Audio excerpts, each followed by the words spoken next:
Salve, salve nação! Saudações rubro-negras! Temos aqui um corte do Futebol 360 da ESPN Brasil com o mapa de calor de Pedro. Será que por isso que ele não é titular com o Felipe Luiz? Veja o vídeo até o final, galera! Muito bem, se você gostar do vídeo, deixa o like. Se você é rubro-negro, inscreva-se no canal, seja bem-vindo e ative o sininho, tá bom? Quero dar os créditos para o Grupo Disney, canal ESPN Brasil, link na descrição como créditos. Vamos lá pro vídeo. Flamengo agora, professor Celso Nuzelti, essa semana, se eu não estou enganado, ontem, falávamos sobre o Pedro, sobre o imbróglio Pedro, e o professor pediu, você vai lembrar agora, professor, você falou, eu queria muito ver um mapa de calor do Pedro. Boa. Isso. Lembra disso? Que dizia mais do que a tela dos gols, porque a grande crítica é sobre como ele anda frio, né? Então tá aí, seu pedido atendido, professor Celso. Obrigado, pessoal. Mapas de movimentação do Pedro em 2024, ali no lado esquerdo. Agora eu tenho uma dúvida, esse mapa de calor tá bem diferente, mas não seria porque o Pedro quase não joga nessa temporada? Ele voltou agora e joga há poucos minutos, né? Será que não é por isso? Em 2025, no lado direito. Tá vendo a diferença? Tá certo que a temperatura caiu em todo lugar, mas caiu muito mais pro jogo do Pedro, né? Qual que é a diferença? Ele tá praticamente nos mesmos lugares, é a cor? Mas olha a cor. Né? O que pode indicar também essa necessidade do centroavante, entre aspas, do estilo Felipe Luiz, se movimentar um pouco mais do que só ficar fixo ali dentro da quase pequena área, ele ali, né? É claro que ele atuou menos nessa temporada, então o mapa de calor da temporada passada, a lesão acontece ali acho que em setembro, né? Mais ou menos ali, a lesão dele. Jogou muito mais, mas isso pode indicar que não tão fixo ali. Essa tela mata a charada. Pedro pressiona pouco, posses recuperadas por jogo pelos atacantes do Flamengo na temporada. Aí tem... é a média, né?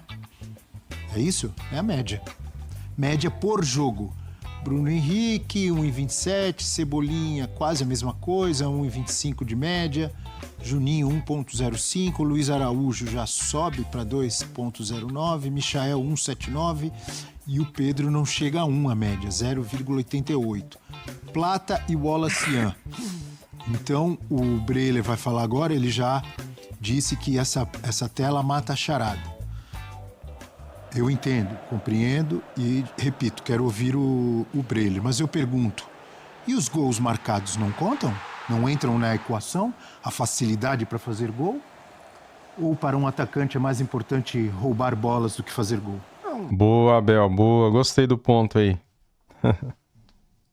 Entram na equação, mas o que eu te pergunto é, o Flamengo do Felipe Luiz aqui, apesar da eliminação no Mundial, na sua visão, tá no caminho certo?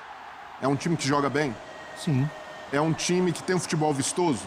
Sim. Um time que marca muitos gols? Tem futebol vistoso, não teve contra o Bayern de Munique pelas dificuldades, pela força do O adversário. adversário era melhor. Contra o Chelsea teve tudo isso que você está dizendo. Então, e o principal, esse Flamengo do Felipe Luiz, além de jogar um bom futebol, é seguro defensivamente? Muitas vezes sim. É. Às vezes não. Por exemplo, contra o Central Córdoba não foi. Mas é isso, são exceções na temporada. No Campeonato Brasileiro, melhor defesa, só sofreu 4 gols. Perfeito. Então, é um time equilibrado do Flamengo e o torcedor que olha pro Flamengo, olha, gostamos do trabalho do Felipe Luiz, precisa entender isso. O Flamengo só é equilibrado porque todos participam no momento defensivo. E o Pedro, de todos os atacantes do Flamengo, é o que menos recupera a bola. Todos os atacantes têm uma média superior a 1 nesse quesito. O Pedro é o único que tem uma média inferior a 1. Então, o Felipe Luiz olha para isso e faz essa balança também. Legal, o cara me entrega gols. Mas ele vai me entregar a recomposição que o Bruno Henrique tem, ou ele vai entregar a dinâmica e a movimentação do Plata? Não vai. E aí o Pedro, se ele não se conscientizar disso, que ele também precisa ser importante no momento defensivo do Flamengo, ele vai continuar comendo do banco com o Felipe Luiz.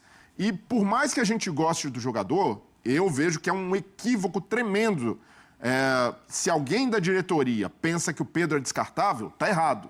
Não é descartável. É um jogador que precisa continuar no Flamengo, que pode ser muito útil nessa temporada. Agora... Precisa aprimorar esse quesito. Eu não discordo... Pode, não é possível? Pode, claro, mas eu não discordo do Filipe Luís que ele seja alternativa, que ele não seja titular, porque o estilo de jogo que o Filipe Luís propõe desde o fim do ano passado torna obrigatório que o atacante, que o centroavante, faça um trabalho de recomposição, que seja intenso na hora que não tiver a bola. E isso o Pedro não é, desde os tempos do Fluminense. Foi para a Europa, foi para a Fiorentina, bateu e voltou, muito por conta dessa deficiência que ele tem. Então, para o Pedro, o dia que ele falar, olha, eu sou jovem ainda, eu tenho capacidade de correr, de competir, se ele se tornar um jogador mais intenso, aí ele passa a ser um atacante completo. Aí dificilmente ele vai ser barrado. Porque a qualidade com a bola é inegável. O talento que ele tem para preparar uma jogada, para servir um companheiro, eu diria que nenhum outro centroavante ou atacante do Flamengo tem. Mas falta o sem a bola. Talvez isso daí é inegociável no futebol de hoje. Atacante que não marca. É isso, o que eu falei e canso de repetir. Se o Harry Kane marca, se o Haaland marca, o Lewandowski marca, o Pedro não pode reclamar de ter de marcar. Ele tem de fazer isso, ele tem de acrescentar essa valência e essa virtude no jogo dele. Talvez no Brasil ninguém tenha essa capacidade que ele tem. E a questão é que os gols subiram, também tem jogado pouco, mas houve momentos na carreira em que com pouco tempo em campo ele entregava gols. E os gols também sumiram, porque naquela fase lá que enfiava meia dúzia no Juventude, goleou o Corinthians, acho também o Fortaleza, ninguém lembrava que o Pedro não voltava para marcar. Ninguém lembrava disso.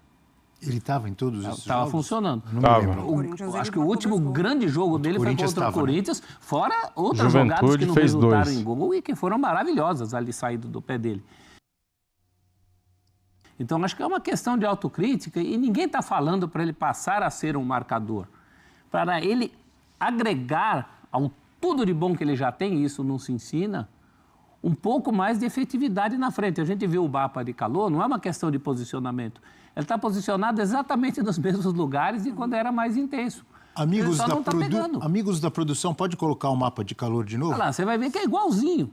É igualzinho, é o mesmo Professor, lugar em que ele estava. Explica para o fã de esportes, para fã de esportes que nos assiste, o que significam as diferenças de cor? A diferença é que lá ele está sendo mais intenso e Lá aqui onde? não, à esquerda, no verde e amarelo. De 2024. E o azul está frio. É por isso que é um mapa de calor. Minha dúvida é essa, cara. Mas essa questão da cor, não é porque ele tá jogando menos minutos?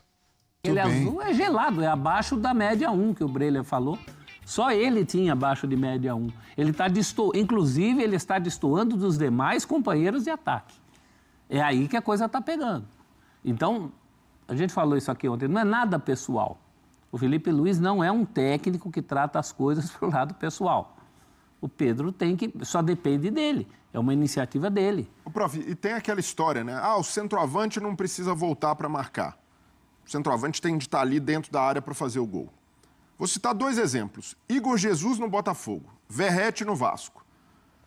Esses 2 caras são centroavantes, são jogadores de área. Mas o Igor Jesus no Botafogo é incansável quando o time perde a bola. O Yuri Alberto volta. Né? Yuri Alberto também, outro bom exemplo. Melhores o Verratti é a mesma coisa no Vasco. Então, hoje, pela exigência do futebol, de jogos muito intensos, se o Pedro quiser vestir a camisa de titular e que o técnico olhe para ele como o cara que é o 9 do time, ele vai precisar entregar isso todo jogo. E o Filipe Luís não tem uma birra com o Pedro. Não é nada disso. Tanto é que o Pedro foi titular em alguns jogos. Mas ele vai ser titular nos jogos em que o Flamengo tiver um adversário que vai se defender, que vai ficar mais plantado atrás, que não vai sair muito com a bola, vai tentar mais bola longa. Aí o jogo do Pedro faz sentido, porque você não precisa ter ali uma saída de bola tão combativa. Botafogo da Paraíba, ele entra como titular e marca logo no início, não é? Na Copa do Brasil. Exato. Então, não é uma implicância do Filipe Luís com ele. É de um atacante que não encaixa no jogo do Filipe Luís e não é o técnico não é o culpado disso, porque muita gente tende a chegar, não, mas o Filipe Luís que mude as ideias dele para acomodar o Pedro. Não é assim que funciona.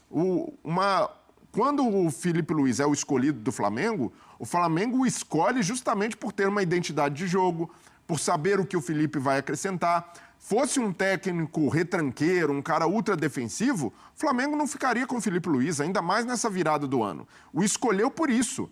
Então o Flamengo também precisa respaldar o Filipe Luís e o Filipe Luís e departamento de futebol cobrarem do Pedro essa única deficiência no jogo dele. O restante, o Pedro é praticamente irretocável, um jogadoraço, mas deixa muito a desejar quando precisa dar combate lá na frente e marcar a saída de bola. Ponto, além disso. E olha, Mari, só para completar, Breler e Abel e todos que nos assistem, se fosse para escolher um nesse time para aliviar na marcação, eu escolho o Arrascaeta, até pela condição física. Eu ia trazer exatamente isso, porque assim, eu acho que ainda é muito cedo para cobrar um desempenho do Pedro como ele tinha antes da lesão. Uma lesão muito séria, uma lesão que demanda ali um tempo muito chatinho de recuperação, de você voltar a desempenhar num alto nível, de confiança, enfim.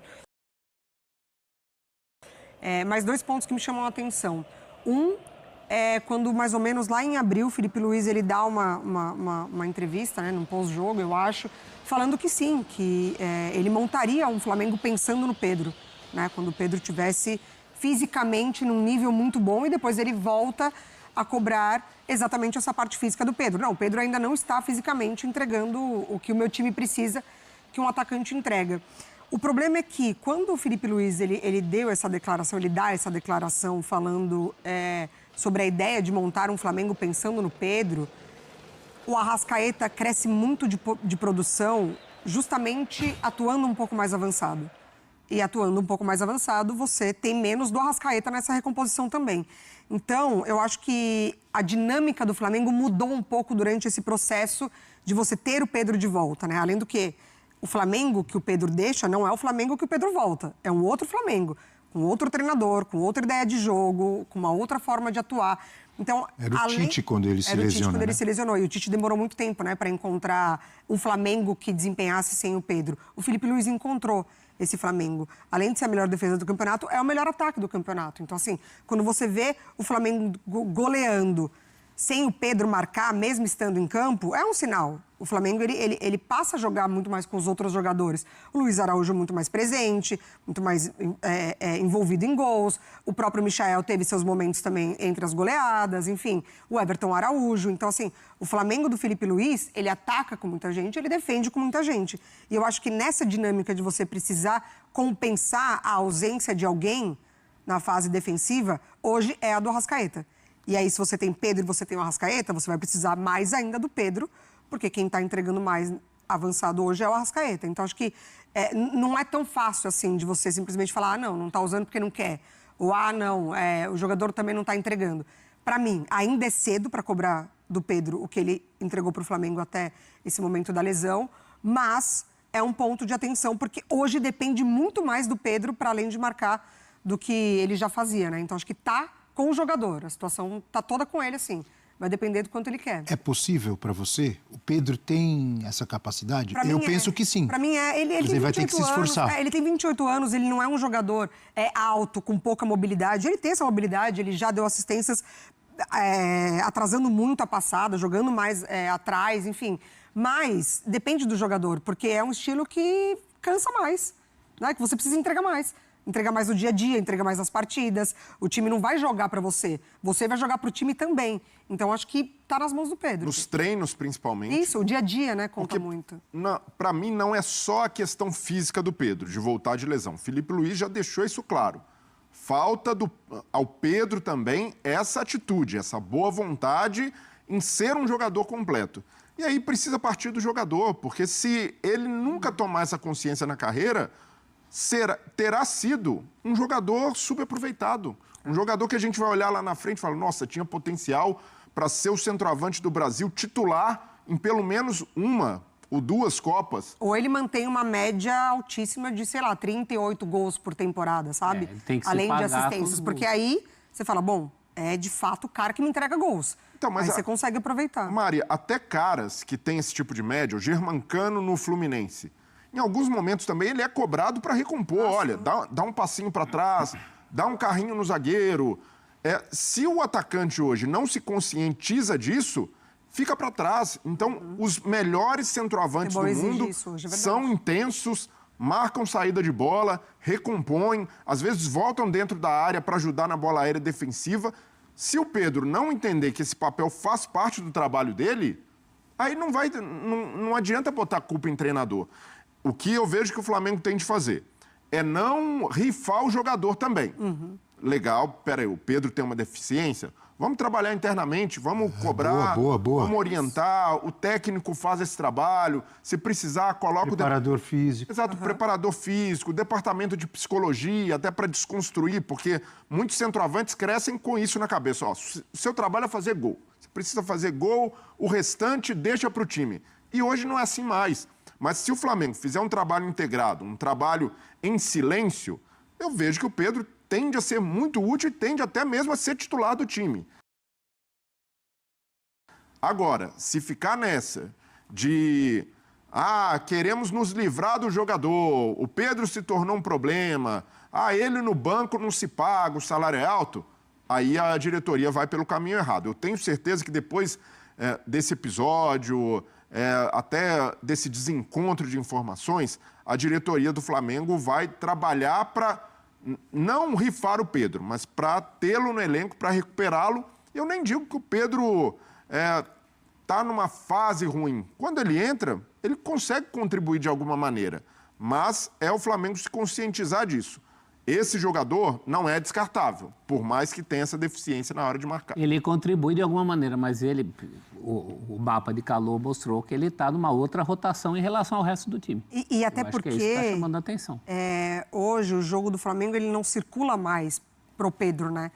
Então, assim, às vezes ele não consegue participar tanto porque o jogo está em outra rotação mesmo, assim. Então, ele já não é mais tão essa figura acionada do Flamengo. E outro ponto também que eu acho que eu ainda acho que depende muito mais do jogador do que da própria comissão. Comissão, né? Não falando de diretoria, porque a diretoria acaba pensando muito nessa parte financeira do negócio.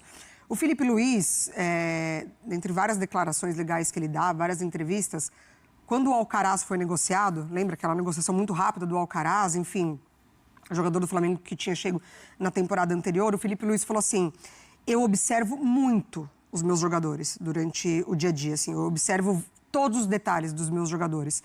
Então, hoje, esses jogadores do Flamengo, eles estão ali diante de olhares que pescam tudo. O comportamento, ele falou isso, né? Como eles conversam entre eles, como eles estão nos grupos, como eles estão nos treinamentos, se eles estão ligados, se eles não estão ligados, se eles estão com problema familiar. Então, assim, hoje, o dia a dia do Flamengo, ele está muito monitorado pelo próprio treinador, né? Não é que o Filipe Luís delega funções, pelo próprio treinador. Então, isso conta demais, assim. Não é só o jogador que se entrega no treinamento, é o comportamento também. É o Big Brother rubro-negro? É isso. Essa coisa Você está eliminado. Do Big Brother desde que não vaze, né? Porque o Breler falou da diretoria tratar isso internamente, é justamente o que não está acontecendo. Vazou até a possibilidade de valor para a venda do jogador. Isso não é novidade no Flamengo, né? O Rogério Ceni caiu com um áudio vazado quando era técnico. Então, essas coisas têm que ser tratadas com muito cuidado, porque é muito fator conspirando contra.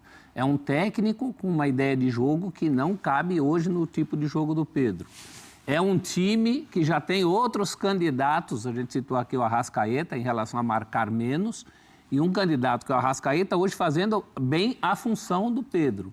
É o próprio Pedro com histórico de não voltar para marcar, anterior a qualquer problema físico que ele tenha tido. Tomara que muito desse mapa de calor-frio aí tenha a ver com a volta do problema físico. Eu acho que não é só isso. A história da carreira do Pedro mostra que não é só isso. Então, ele precisa dar um quinhão a mais aí, algo a mais. Insisto, não é só pensando em Flamengo, é pensando na carreira dele. A seleção brasileira precisa de um centroavante como ele. Ele pode, eventualmente, jogar em outros clubes. Passou pela Europa e não teve o sucesso que poderia ter tido, talvez também por isso. Ele tem que pensar também na carreira dele. Pensar no Flamengo, claro, mas também na carreira dele. Ele é um jogador para além de ser um jogador do Flamengo. Ele é um jogador muito importante, capaz de coisas que a gente já viu, um oportunismo, e não é só aquele oportunismo do empurrador de bola, né? É um oportunismo inteligente o do Pedro. Então isso não pode ser desperdiçado. Mas, e assim, é louco, desculpa, Abel, que a gente está aqui discutindo, né, um episódio, é uma coisa individual de um jogador, de um membro da diretoria que acha que o Pedro pode ser vendido, e isso ganha essa repercussão. Ganha porque é Flamengo, é o clube mais popular do país, tudo repercute muito rápido e de forma até, às vezes, até desproporcional, mas a gente está falando de um clube que, na minha visão, fez uma ótima participação no Mundial de Clubes, ótima participação, jogou bom futebol, até mesmo no jogo em que foi eliminado, contra um adversário melhor, que é líder do Campeonato Brasileiro, que tem a melhor defesa, que tem o melhor ataque, classificado na Copa do Brasil, classificado na Libertadores, foi campeão carioca, cumpriu todos os objetivos à risca até aqui na temporada e teve a saída do Gerson, que acabou sendo conturbada, o torcedor ali ficou muito bravo e, de repente, o trabalho do Filipe Luís passa a ser questionado. Não, mas aí não, é o técnico que não aproveita direito, o Pedro. Pera lá, vamos colocar as coisas em seu devido lugar. Mesmo sendo Flamengo, mesmo tudo virando uma crise, não é para jogar no colo do treinador esse tipo de responsabilidade. O trabalho do Filipe Luís até aqui é muito bom, pode ter um questionamento ou outro, mas o balanço é mais do que positivo. Tudo que o Flamengo não precisa nesse momento é que se gere crise de dentro para fora, que membros do departamento de futebol, da diretoria, passem a explanar coisas que deveriam ser internas. Então, essa crise pode ajudar o Flamengo também a... Olha, pera lá, a gente está num caminho muito positivo, não vamos criar inimigo aqui dentro e gerar fogo amigo, porque é tudo que o trabalho do Filipe Luís não precisa. Isso, inclusive, é um passo atrás em relação à recente profissionalização do futebol do Flamengo. O Flamengo já tinha botado as contas em ordem. Agora tinha profissionalizado o futebol e já é um passo atrás em relação a isso. É outro ponto positivo. E essa profissionalização está em curso, mas que não seja abreviada por uma crise que é pontual. Vamos ver as mensagens na hashtag F360BR. Bom dia, Tadeu. O Pedro é um 9 clássico, centroavante, goleador, matador, nossa, tudo isso, fazedor de gol. Sim. Tipo de jogador que a bola procura e que está cada vez mais raro no futebol mundial. Cabe ao treinador achar o lugar para ele no time. Para mim, ele é o Jardel dos tempos modernos. Ele é melhor. E acho que cabe também a ele dar o quinhãozinho dele de esforço para aproveitar tudo isso de bom que ele tem. Na Europa, o Jardel ficou e foi goleador, fez sucesso. Por quê? Era um jogador que, por mais que não tivesse o recurso técnico do Pedro, era muito esforçado. E um grande cabeceador. Bom dia, Tadeu. Pedro virou um reserva de luxo do Flamengo. Hoje em dia, o futebol não tem mais aquele 9 fixo que fica só esperando a bola chegar. Hoje em dia, todos têm que correr, marcar e atacar. Nem que seja um pouquinho. Aumenta aquela média, ela chega no 1, pelo menos. Luiz Fernando, bom dia. Não dá para comparar a temporada do Pedro com os demais. Acabou de voltar de uma lesão grave com poucos minutos de jogo. Se jogar, vai estar entre os melhores. Pedro é gol. Pedro é craque. É verdade, mas alguns dos problemas que a gente está discutindo aqui existiam antes da lesão. Pedro é campeão da Libertadores, com grande campanha em 2022, né? Quando fez dupla com Gabigol. Calma, vocês estão muito ansiosos com o Pedro. Dito tudo isso, eu acredito que o Pedro será titular do Flamengo daqui pra frente, cara. Porque isso daí caiu muito mal dentro do CT Ninho do Urubu. Pedro do Flamengo é o jogador com mais gols do futebol brasileiro nos últimos 3 anos. Vou trazer aqui pra você esse número bacana, tá? Vamos lá então. No final aqui, ó, eu vou mostrar aqui pra vocês quem são os goleadores aí nos últimos 3 anos. Ainda em busca de recuperar espaço no Flamengo após grave lesão sofrida no joelho, o Pedro é o atacante com mais gols no futebol brasileiro nos últimos 3 anos. Os números poderiam ainda ser melhores. Afinal, o camisa 9 ficou 7 meses sem jogar. É verdade, hein? Imagina se ele tivesse jogado, se não tivesse se lesionado. Meu Deus do céu. Pedro se lesionou em setembro do ano passado e voltou a jogar em abril deste ano, na derrota para o Central Córdoba no dia 9. Desde então, atuou em 17 dos 20 jogos do Flamengo. Sendo titular em apenas 8 deles, marcou 5 gols e deu 3 assistências. Os números estão longe do melhor momento de Pedro no Flamengo. Ele terminou 2022 como artilheiro do time, com 29 gols marcados, mesmo número de Gabigol. Também foi eleito o Rei da América e terminou como goleador da Libertadores com 12 gols em 13 jogos. Na competição, Pedro foi protagonista na conquista do tricampeonato. Ele superou a marca nos 2 anos seguintes, com 35 gols em 61 jogos em 2023 e 32 gols em 45 jogos em 2024. Essa marca dele do ano passado aqui foi demais, né, cara? Porém, mesmo lesionado e afastado dos gramados por 7 meses, ele se mantém no topo do futebol brasileiro nos últimos 3 anos. Levantamento do Gato Mestre do GE mostra que Pedro é o atacante com mais gols no Brasil desde 3 de agosto de 2022. No período, ele marcou 90 gols, jogadores com mais gols no Brasil nos últimos 3 anos. Pedro, 90 gols, Cano, 80 gols, Yuri Alberto, 70 gols, Hulk, 67 gols e Lucheiro do Fortaleza, 58 gols. Tá aí, cara. Pedro é matador demais, né? Mesmo ficando 7 meses fora, ele ainda consegue ser o melhor nos últimos 3 anos. Felipe Luiz, cara, você tem que dar um jeito de pôr o Pedro no seu time. Ele precisa de minutagem, tempo e ele precisa da sua confiança para ele voltar a ser o goleador que ele é, né? Ele precisa jogar. Só isso, galera. Muito obrigado a todos vocês. Deixa o like para ajudar o nosso canal, se inscreva e ative o sininho. Saudações rubro-negras. Fui!